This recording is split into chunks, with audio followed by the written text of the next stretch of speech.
Donc, je voulais aussi passer un message à tous les locataires. Quand vous donnez votre dossier, vous donnez votre image. C'est très important. Donc, les dossiers qui sont mal ficelés, où il manque des papiers, où tout est en désordre, ce n'est pas bon. Ça vous donne une mauvaise image et ça donne une mauvaise image de vous au propriétaire ou à l'agent immobilier qui vous reçoit. Donc, il faut préparer un dossier clair, net, précis.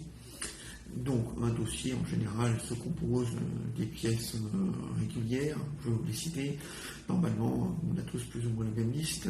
Donc, les 3 dernières fiches de paye, la dernière quittance de loyer ou attestation d'hébergement ou taxe foncière, un RIB, le dernier avis d'imposition, une attestation d'employeur avec les mentions spéciales suivantes, que vous n'êtes ni en période d'essai, ni de licenciement, ni de démission, et que vous êtes bien en CDI et le salaire que vous gagnez.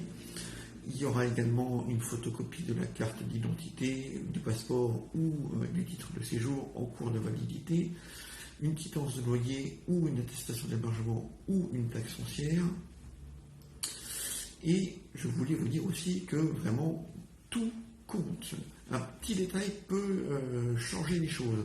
Je vais vous raconter une petite histoire qui est arrivée il y a peu de temps à un dossier de candidat qui a été pris le premier. Et le dossier, il y avait un bout d'agrafe qui sortait du dossier quand le propriétaire l'a pris. L'agrafe a percé le doigt du propriétaire. Évidemment, il a eu mal. Il a saigné et il a posé le dossier sur le côté et il a continué à examiner les autres dossiers. Et évidemment, il n'est jamais revenu sur le dossier qu'il avait mis de côté car il en a trouvé un autre. Donc, vraiment, si vous passez par une agence ou même par un particulier ou même avec un cabinet de gestion, même si normalement les cabinets de gestion sont censés uniquement se baser sur les critères financiers, un petit quelque chose peut vous faire passer de votre dossier accepté ou votre dossier a été refusé. Voilà, bonne journée.